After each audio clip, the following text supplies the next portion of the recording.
जाएगी सभी राहें, तू मुश्किलों से लड़ तो सही, तुझे भी गले लगाएगी मंजिल, तू अपनी जिद पे अड़ तो सही। जी हाँ दोस्तों, नमस्कार। मैं डॉक्टर मुकेश एक बार फिर से आप सभी कुंभ राशि के जातकों का अभिनंदन करता हूं आपके चैनल एस्ट्रो नक्षत्र 27 पर। दोस्तों, अभी आपके सामने मैं उपस्थित हुआ हूं 7 मार्च से 14 अप्रैल तक के भविष्य फल को लेकर। दोस्तों, आप कुंभ राशि के जातक बड़े स्वाभाविक लेकिन अति कल्पनाशील होते हैं, हमेशा सपनों की दुनिया में खोए रहते हैं। वहीं शनिदेव की राशि के जातक होने के कारण बुद्धिमान और चतुर तो होते ही हैं, वाक पटुता का जवाब नहीं, बिल्कुल नेताओं वाली वाणी, कब किसे मैनिपुलेट करना है बहुत अच्छे तरीके से जानते हैं। लेकिन शनिदेव की राशि के जातक होने का एक नेगेटिव पॉइंट यह है कि बड़े आलसी भी होते हैं। वहीं आप कुंभ राशि के जातक बड़े अनप्रेडिक्टेबल होते हैं, कब क्या डिसीजन ले लेंगे और क्या कर गुजरेंगे कोई नहीं बता सकता, कोई भी इसकी भविष्यवाणी नहीं कर सकता, क्योंकि आपको अपने मूड का खुद पता नहीं। साथ ही सिर्फ कल्पनाशील ही नहीं, स्वप्न दृष्टा ही नहीं, बड़े महत्वाकांक्षी भी होते हैं। अपने सपने को पाने की जबरदस्त जिद होती है और अपने एक्शन से, अपने जिद से पाते भी हैं। लेकिन नेगेटिव पॉइंट यह है कि कुछ जातक ऐसे होते हैं जो कार्मिक प्रारब्धवश अपने सपने के करीब नहीं पहुंच पाते या डेस्टिनी के हाथों मजबूर हो जाते हैं, और उनके सपने जब पूरे नहीं होते, जब उनकी महत्वाकांक्षाएं पूरी नहीं होती, तो ये कहीं ना कहीं अंदर ही अंदर घुलते रहते हैं, डिप्रेशन में चले जाते हैं। लेकिन ऐसा आपको बिल्कुल नहीं करना चाहिए, क्योंकि हर राशि के व्यक्तियों के जहां कुछ गुण होते हैं वहां अवगुण भी होते हैं, और जिंदगी में कोई भी परिस्थिति ऐसी नहीं है जिससे कि बाहर ना निकला जा सके। ईश्वर ने हमेशा आपके लिए कोई ना कोई रास्ता पहले से निर्मित करके रखा होता है, बस आपको उस राह के दरवाजे तक खुद पहुंचना पड़ेगा। कारण क्या है? शनिदेव की राशि के जातक हैं तो बिना कर्म के फल मिल जाए, ऐसा कैसे संभव है? दोस्तों, आज मैं बात करने वाला हूं आप कुंभ राशि के जातकों के लिए मार्च के महीने और अप्रैल के मध्य तक का समय आपके लिए क्या लेकर आया है। जैसा कि आप जानते हैं, आप सभी कुंभ राशि के जातक शनिदेव की 7.5 के मध्यम यानी कि शिखर चरण से गुजर रहे हैं। वहीं शास्त्र कहते हैं कि जब केंद्र भाव में शनिदेव उच्च राशि या अपनी ही राशि में गोचर कर रहे हो तो शश राजयोग का निर्माण होता है। यहां दो स्थितियां बन रही है और दोनों ही शास्त्रों के अनुसार सही है। पहली बात यह कि आपकी 7.5 का शिखर चरण है, बिल्कुल सही बात, क्योंकि जब आपके जन्म चंद्रमा से 90 डिग्री के अंदर शनिदेव का संचरण होता है, पहले 12वें भाव में, फिर आपके पहले भाव में और फिर दूसरे भाव में, इसे 7.5 कहते हैं। 2.5 वर्ष, 2.5 वर्ष और 2.5 वर्ष। तो अभी आप द्वादश भाव यानी कि 12वें भाव के 7.5 के पहले चरण को क्रॉस कर चुके हैं, जो कि आपके लिए सबसे ज्यादा विपरीत परिणामों को देने वाला था। अब आप शिखर की 7.5 में जरूर हैं, लेकिन साथ में शश राजयोग भी बना हुआ है। मन पे दबाव की स्थिति रहेगी, मन में असंतोष और खिन्नता की स्थिति रहेगी, लेकिन चूंकि शनिदेव अपनी ही राशि में शश राजयोग बना रहे हैं तो आपको मनवांछित सफलताएं भी मिलती रहेंगी। दोस्तों, फिलहाल 18 मार्च तक शनिदेव अस्तगत अवस्था में संचरण कर रहे हैं, क्योंकि उनके पिता सूर्यदेव शनिदेव की ही राशि में गोचर कर रहे हैं। नजदीकी डिग्री में आने के कारण शनिदेव अस्त है, लेकिन घबराने की बिल्कुल भी बात नहीं। 18 मार्च को शनिदेव उदित हो जाएंगे और शश राजयोग के पूर्ण रूप से सकारात्मक परिणामों को आपके समक्ष लेकर आएंगे। वहीं बुद्धि के कारक ग्रह, व्यापार के कारक ग्रह, वाक पटुता, वाक कौशल के कारक ग्रह बुध, जो कि आप कुंभ राशि के जातकों के लिए पंचम त्रिकोण के, अर्थ त्रिकोण के स्वामी होते हैं। प्यार, शिक्षा और संतान के भाव के स्वामी होते हैं। वहीं आपके अष्टम भाव यानी कि आयुष्य के भाव के स्वामी होते हैं, गुप्त भावों के स्वामी होते हैं। अभी कुंभ राशि से 7 मार्च को आपके सेकंड हाउस यानी कि द्वितीय भाव में संचरण कर चुके हैं। लेकिन मैं बताना यह चाहता हूं कि सेकंड हाउस में यह मीन राशि में बुध का संचरण हुआ है और मीन राशि बुध की नीच राशि होती है। नीच राशि में संचरण करते हुए वो अपनी ही राशि को 7वीं दृष्टि से दृष्ट भी करेंगे। जहां केतु पहले से विराजमान है और राहु नीच बुध के साथ युति करेंगे। इसको कहते हैं जड़त्व दोष का बनना। आपको पूरे मार्च अपने हेल्थ के लिए थोड़ा एक्स्ट्रा केयर करने की आवश्यकता है। कुछ मौसमी बीमारियों से दो चार होना पड़ सकता है। वहीं चूंकि शिक्षा के भाव के स्वामी जड़त्व दोष में भी है और नीच के भी हैं, तो विद्यार्थियों के लिए यह समय थोड़ा विपरीत मैं कहूंगा, क्योंकि जब बुध नीच होते हैं और जड़त्व दोष में होते हैं तो आपने कुछ याद भी किया हुआ है, नॉलेज भी है, लेकिन आप जब किसी इंटरव्यू के लिए जा रहे हो, पेपर में लिखने के लिए जा रहे हो, अचानक से ब्लैंक से हो जाएंगे। इस स्थिति से बचने के लिए आप विद्यार्थियों को मार्च के महीने में थोड़ा एक्स्ट्रा एफर्ट, एक्स्ट्रा माइल चलने की आवश्यकता होगी, अन्यथा थोड़ी सी समस्याओं से आपको भी दो चार होना पड़ सकता है। वहीं पंचम भाव चूंकि प्यार का भी भाव होता है और प्यार के भाव के स्वामी अगर कमजोर हो और राहु के साथ युति करें तो यहां कब किसके दिमाग में राहु देव क्या करेंगे कुछ कह नहीं सकते। मूड स्विंग्स होंगे। अपने संबंधों पर ध्यान रखें। कोई बहुत बड़ी परेशानी नहीं होगी, क्योंकि प्यार के कारक ग्रह शुक्र देव 7 मार्च को आपकी कुंभ राशि में ही प्रथम भाव में संचरण कर रहे हैं, तो चिंता की कोई आवश्यकता नहीं है। लेकिन कोई भी वाद विवाद को जन्म ना दे, आपके संबंध यथावत बने रहेंगे। दोस्तों, वहीं प्यार के भाव के स्वामी के कमजोर होने के साथ साथ राहु के साथ युति के कारण सिर्फ प्रेमी जोड़े ही नहीं, जितने भी कुंभ राशि के जातक हैं उनके अनैतिकता को राहु हवा देगा। इसका कारण क्या है कि शनि देव पहले से ही 7.5 के चरण में प्रथम भाव पर गोचर कर रहे हैं। और शनिदेव क्या है, वो कहीं भी बैठे थोड़ी निराशा को, थोड़ा कहीं ना कहीं जो सेटिस्फैक्शन का ना होना, अपने आप से खुश ना होना, ऐसी स्थितियों को शनिदेव जन्म देते हैं। अब वहां पे पंचम भाव का स्वामी जैसे ही राहु के साथ गया, वो बोल रहा है प्यार चाहिए, आपको किसी का साथ चाहिए। वहीं शनिदेव मन में निराशा भर रहे हैं। अब 7 मार्च को शुक्र भी आ गए, प्यार के कारक ग्रह। अब आपका माइंड ऐसे काम करेगा कि प्यार भी चाहिए, लग्जरी की चाहत रहेगी, घूमने फिरने का मन करेगा। शुक्र के गोचर के कारण पार्टी, मौज मस्ती, बिल्कुल आप मूड में आ जाएंगे। और ऐसे ही होली का त्योहार आने वाला है, इसलिए मैंने कहा कि अनैतिकता से थोड़ा बच के आपको चलना चाहिए। क्यों? अष्टम भाव में केतु बैठे हैं और राहु अष्टम भाव को दृष्ट कर रहा है, क्योंकि एक दूसरे के समसप्तमक रहते हैं। और अष्टम भाव क्या है? गुप्त संबंधों को उजागर करने की शक्ति रखता है।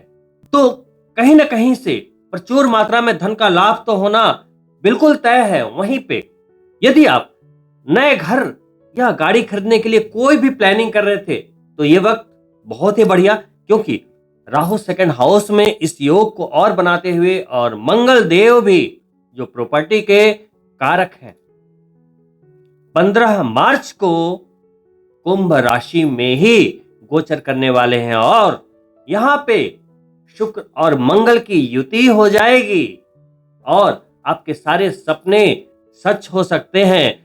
मार्च और अप्रैल मिड तक का समय बहुत ही बढ़िया। देखिए, मंगल देव के गोचर में आपको यह समझना है कि 15 मार्च के पहले ये उन सभी कुंभ राशि के जातकों को लाभ देंगे जो विदेश से जुड़े हुए हैं, विदेशी कारोबार से जुड़े हुए हैं, विदेशी व्यापार से जुड़े हुए हैं, इंपोर्ट एक्सपोर्ट से जुड़े हुए हैं, विदेश में रहते हैं इत्यादि।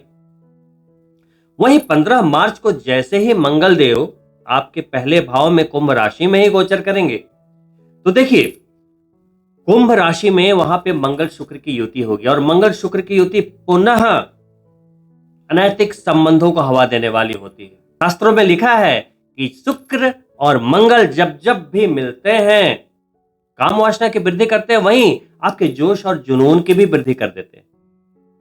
शनि शशराज योग में है, 18 मार्च को उदित होंगे, तो इस जोश और जुनून को अपनी कामयाबी के लिए अगर आप यूज करेंगे तो आप बड़ी सफलता को प्राप्त करेंगे। वहीं देखिए, मैंने आपको प्रारंभ में बताया कि कुंभ राशि के लोग थोड़े जिद्दी होते हैं, तो मंगल क्या है? मंगल यानी कि क्रोध, मंगल यानी कि आपका ईगो, मंगल यानी कि जिद। अगर आपको किसी ने छेड़ दिया, अरे ये तुम क्या कर पाओगे, तुमसे नहीं होगा, आप अपने ईगो पे ले लेते हैं, गुस्से में आप उस चैलेंज को एक्सेप्ट कर लेते हैं। और शुक्र मंगल यही करता है, मन में आप सोचते हैं अभी मुझे करके दिखाना है। और आप चूंकि शनि देव की राशि के जातक हैं, और ये राशि तो ऐसे ही पॉलिटिशियन के लिए, राजनीतिज्ञों के लिए बहुत ही फेवरेट हुआ करती है। अगर आप कुंभ राशि के जातक ये ठान लें कि कोई योजना बनाकर कार्य करना है, तो आपकी बनाई हुई स्ट्रैटेजी को कोई नहीं मात दे सकता। इतनी बढ़िया आप प्लानिंग कर सकते हैं, लेकिन हो क्या रहा है? एक तो थोड़े आलसी पहले से ही है, ये आपका व्यक्तित्व है, और वहां शनिदेव का गोचर, यहां पर थोड़ा एक्स्ट्रा एफर्ट ले लिया तो शनिदेव का ये शशराज योग आपको एक नई बुलंदियों तक लेकर जाएगा, क्योंकि शनिदेव अब सिर्फ करीब करीब 1 वर्ष ही इस राजयोग में रहने वाले हैं। एक और सबसे महत्वपूर्ण गोचर की बात करना चाहूंगा, जहां पर आपको सावधानी रखनी पड़ेगी। जी हां दोस्तों, मैं बात कर रहा हूं आपके सप्तमेश यानी वैवाहिक जीवन के भाव के स्वामी, आपके बिजनेस पार्टनर के भाव के स्वामी, पति है तो पत्नी, पत्नी है तो पति के भाव के स्वामी होते हुए सूर्य देव अभी आपकी कुंभ राशि में ही गोचर कर रहे हैं 14 मार्च तक। वहां शनि भी है और सूर्य भी है, तो एक पितृ दोष का निर्माण हो रहा है। अपने स्वास्थ्य का ध्यान मार्च में रखना पहली प्राथमिकता रहेगी, क्योंकि गर्मी बहुत ज्यादा है प्रथम भाव में। पहले 14 दिन सूर्यदेव, फिर 15 मार्च को सूर्यदेव निकलेंगे और 15 मार्च को मंगल देव। सारे गर्म ग्रह, सूर्यदेव फिर मंगल। हेल्थ का ध्यान रखें, नंबर 1। वहीं मैं बात कर रहा था पितृ दोष का सृजन होगा। कुंभ राशि के जातकों को तो नहीं, लेकिन उन कुंभ राशि के जातकों को बहुत ही सावधानी रखनी पड़ेगी यदि आपकी जन्म पत्रिका में भी पितृदोष है। पितृदोष का सीधा मतलब है कि आपके पूर्व जन्म के कर्मों का उधार बाकी है और उसके कर्म फल को इस जन्म में भुगतना है। और जब गोचर में ऐसी स्थिति बनती है, या महादशा अंतरदशा के दौरान ऐसी स्थिति बनती है, या वो भाव एक्टिव होता है, सक्रिय होता है, तो उसके बुरे परिणाम मिलते हैं। अब बुरे परिणाम क्या मिलेंगे? बुरे परिणाम वही मिलेंगे जो आपने कभी किसी के साथ किया होगा। अब देखिए, 7.5 के दौरान कर्मफल दाता शनि जब शिखर की 7.5 में चल रहे हैं, तो लोगों का पूछना होता है कि क्या मेरी 7.5 मेरे लिए बुरी रहेगी, या किसी के लिए अच्छी भी हो सकती है। क्या रहस्य है? देखिए, साढ़े साथी का सीधा मतलब यह है कि ये आपके कार्मिक सजा का वक्त है। कभी न कभी, किसी न किसी जन्म में आपके इस सोल के द्वारा, मैं इस बॉडी की बात नहीं कर रहा, इस सोल के द्वारा जो भी अपराध हुए होंगे उसे कभी ना कभी तो भुगतना है। अब सजा किसे मिलती है, पनिशमेंट किसे दिया जाता है? शनिदेव चूंकि दे रहे हैं, ठीक है, मानता हूं, लेकिन सजा किसे भुगतना होता है? जिसने कभी कोई पाप किया हो, कभी कोई क्राइम किया हो। तो यदि आप नियत के अच्छे हैं, बिल्कुल दिल के साफ हैं, आपके पिछले जन्म के कर्मों का भार इस जन्म पे नहीं है। आप बोलेंगे मुझे कैसे पता लगेगा? आपकी कुंडली में लिखा होता है। आप एक पढ़े लिखे अच्छे एस्ट्रोलॉजर को, विद्वान एस्ट्रोलॉजर के सामने अपनी पत्रिका जब रखेंगे, वो गणनाएं करके बता देगा कि आपके पूर्व जन्म में आपके कर्म कैसे थे। सीधी सी बात है, आपकी पत्रिका में अगर ग्रहण दोष नहीं है, आपकी पत्रिका में अगर पितृ दोष नहीं है, या किसी भी तरह के कोई दोष नहीं है, यानी कि आपके पूर्व जन्म के कर्मों का ज्यादा उधार बाकी नहीं है। छोटी मोटी गलतियां तो सबसे होती रहती है, आपका आचरण ठीक है, नियत बढ़िया है, तो कहीं कोई परेशानी नहीं होगी। जिनकी पत्रिका में पितृदोष है, ग्रहण दोष है, डबल ग्रहण दोष है, चांडाल दोष है, श्रापित दोष है, ऐसी स्थिति में ये पत्रिका क्या दिखा रही है? यानी कि वो दोष वक्त वक्त पर सक्रिय होकर आपका मार्ग रोकती रहेगी, आपको प्रताड़ित करती रहेगी। यानी कि वो क्या है, कर्म फल ही तो भुगत रहे हैं। तो आप ये नहीं कह सकते कि मुझे पता ही नहीं है कि मैंने क्या किया, वो आपकी पत्रिका कह रही है, तो उसके निवारण शास्त्रों में बताया गया है। इसका मतलब ये नहीं है कि किसी पंडित को पैसे दिए, पूजा पाठ करवा लिया और मुक्त हो गए, नहीं। जो पूजा पाठ है वो एक विधि विधान से अपनी क्षमा प्रार्थना को प्रभु के चरणों तक पहुंचाने की एक प्रक्रिया मात्र है। लेकिन उस पूजा के दौरान दिल से प्रभु के साथ आपका कनेक्शन एस्टेब्लिश होना बहुत जरूरी है, अन्यथा वो पूजा कोई पूजा ही नहीं। दोस्तों, 14 मार्च तक गोचर में बनने वाले इस पितृ दोष के दौरान उन पति पत्नी को सावधानी रखनी पड़ेगी जिनके संबंध अच्छे नहीं, वाद विवाद की स्थितियां पहले से चली आ रही, कुछ डाइवोर्स की स्थितियां हैं, लड़ाई है, कुछ लीगल मामले हैं, उनके लिए ये गोचर अच्छा नहीं। क्योंकि 14 मार्च के बाद भी सूर्यदेव आपके कुंभ राशि से निकलते हुए मीन राशि में जाएंगे और वहां राहु के साथ युति होगी, ग्रहण दोष होगा। तो 14 अप्रैल तक सूर्य के लिहाज से, सप्तम भाव के लिहाज से स्थिति अच्छी नहीं है। बहुत ही सावधानी के साथ आगे बढ़े। हाँ, उनके लिए बेनिफिट हो जाएगा कि कुंभ राशि के आप जातक हैं, पति पत्नी ने पहले से डाइवोर्स फाइल किया हुआ था, डाइवोर्स मिलने में कठिनाई आ रही थी, डिले का सामना करना पड़ रहा था, ऐसे योगायोग आ गए तो वो आपका संबंध विच्छेद करा देगा, डाइवोर्स करवा देगा। तो जो डाइवोर्स चाहते थे दिल से, उनके लिए तो बढ़िया खबर है, लेकिन रिश्ता टूटा, इसका एक दर्द भी होगा। दोस्तों, वहीं 14 मार्च के पहले अपनी सेहत का ध्यान रखें और 14 मार्च से 14 अप्रैल तक जब सूर्य ग्रहण दोष में रहेंगे तो अपने पिता का ध्यान रखें। सूर्य पिता के कारक ग्रह हैं। जब जब ग्रहण दोष में वो रहते हैं तो पिता के स्वास्थ्य को कहीं ना कहीं प्रभावित करते हैं। वहीं सूर्य चूंकि एडमिनिस्ट्रेशन है, सरकार है, पावर है, 15 मार्च के बाद मंगल भी आ गए कुंभ राशि में, तो वैसे कुंभ राशि के जातक जो पॉलिटिक्स में है या बहुत जबरदस्त पावर में है, या जो लोग कुछ ऐसा कार्य करते हैं जो दबंग वाले कार्य हैं, किसी की प्रॉपर्टी को लेना, बेचना, अतिक्रमण से मुक्त कराना, बड़ी डील्स करना, जो एक आम व्यक्ति नहीं कर सकता, जिसके लिए थोड़ा दबंग होना चाहिए, कुछ वैसे कार्यों की बात कर रहा हूं जो कुछ लोग करते हैं। सीधे लफ्जों में, यदि आप एक बड़ा रिस्क ले रहे हैं, चाहे वो बिजनेस का मामला हो या कोई भी क्षेत्र हो, तो धन के भाव में बैठा रहो, आपको एक बड़ा धन लाभ दे देगा। दोस्तों, वहीं जो लोग साढ़े साथी के बारे में, उनके परिणामों के बारे में जानते हैं कि साढ़े साथी में क्या दुर्दशा होती है, उन लोगों को बड़ा आश्चर्य हो रहा होगा कि ये हमारी साढ़े साथी का शिखर चरण चल रहा है, लेकिन मेरे काम तो फिर भी बन रहे हैं, मेरी जिंदगी तो फिर भी बढ़िया चल रही है, समय समय पर धन लाभ भी हो रहा है, करियर में सब कुछ बढ़िया चल रहा है। तो इसकी एक वजह तो यह है कि शनिदेव अभी मूल त्रिकोण राशि में है। अपनी राशि में है तो वो कंफर्टेबल है, वो ज्यादा पेन नहीं दे रहे।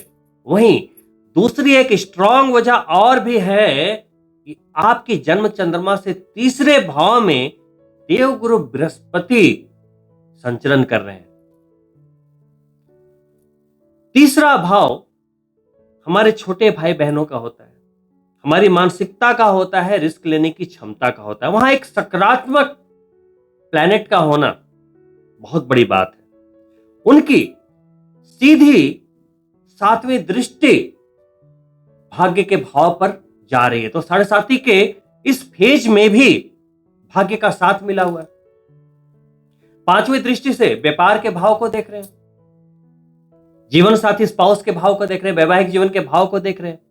तो स्थितियां जितनी बुरी होनी चाहिए, वहां संतुलन फिर भी बना हुआ है।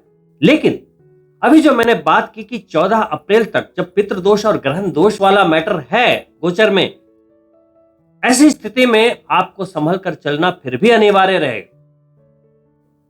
वहीं बृहस्पति देव की 9वीं दृष्टि आपके एकादश भाव यानी लाभ के भाव पर है, तो सप्तम भाव को भी देख रहे हैं, भाग्य के भाव को भी देख रहे हैं, इनकम के भाव को भी देख रहे हैं। तो बृहस्पति देव ने पूरा का पूरा 4 भाव जबरदस्त रूप से संभाला हुआ है, और यही कारण है कि साढ़े साथी का पेन आपको महसूस नहीं हो रहा है जितना कि होना चाहिए।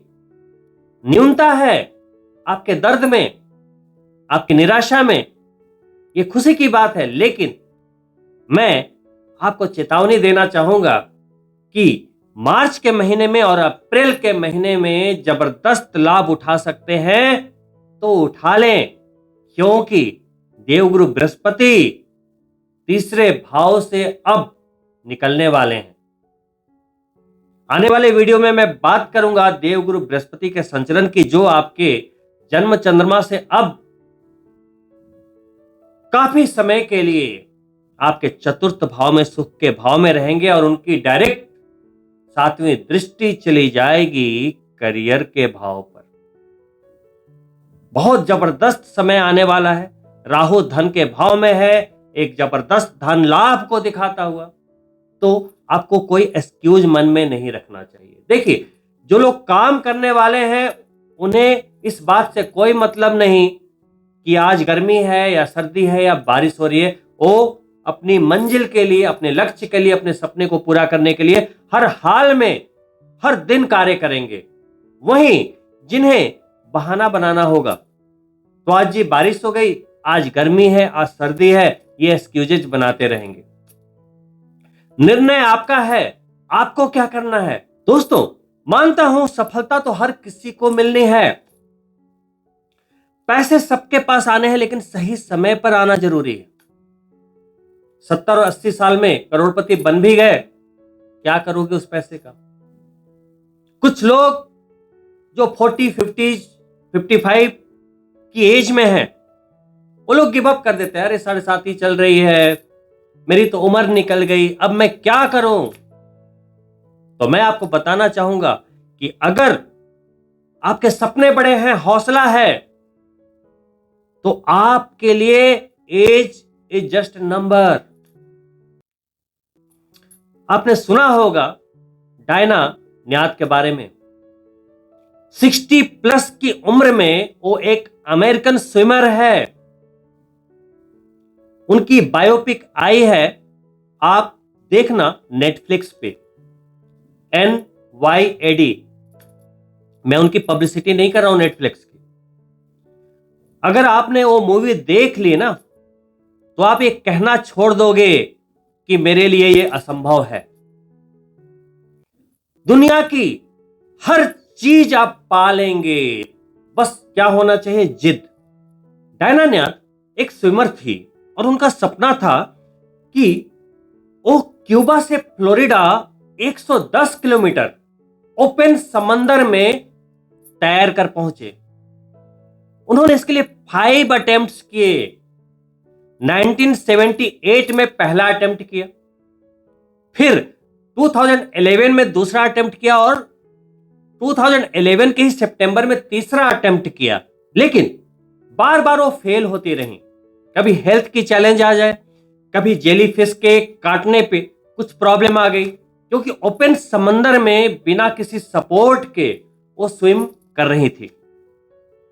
फिर उन्होंने 2012 में अटेम्प्ट किया, फिर बहुत दूर जाकर भी वो फेल हो गई। लास्ट में जब वो 60 प्लस की थी, सोचो 1978 से प्रयास करती रही, फिर लास्ट अटेम्प्ट में 2013 में उन्होंने कर दिखाया। दोस्तों, ये इवेंट पूरी दुनिया के लिए नियर टू इम्पॉसिबल था।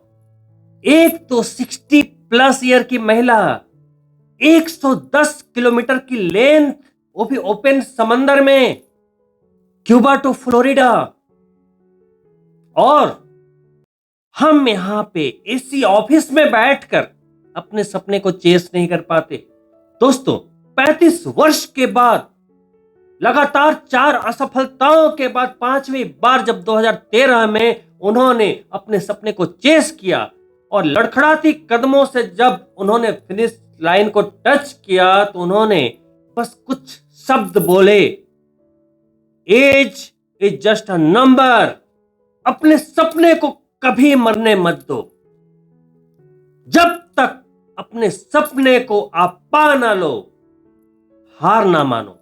दोस्तों, अब कुंभ राशि के जातकों के लिए मार्च का पूरा महीना और अप्रैल मध्य तक का पूरा महीना कई तरह के लाभों से भरपूर, क्योंकि मंगल, शुक्र और शनिदेव कई तरह के राजयोग अलग अलग तरह से फॉर्म करते हुए, शनिदेव खुद राजयोग में 18 के बाद फुल फ्रीक्वेंसी में उदित होते हुए कई लाभों को देंगे।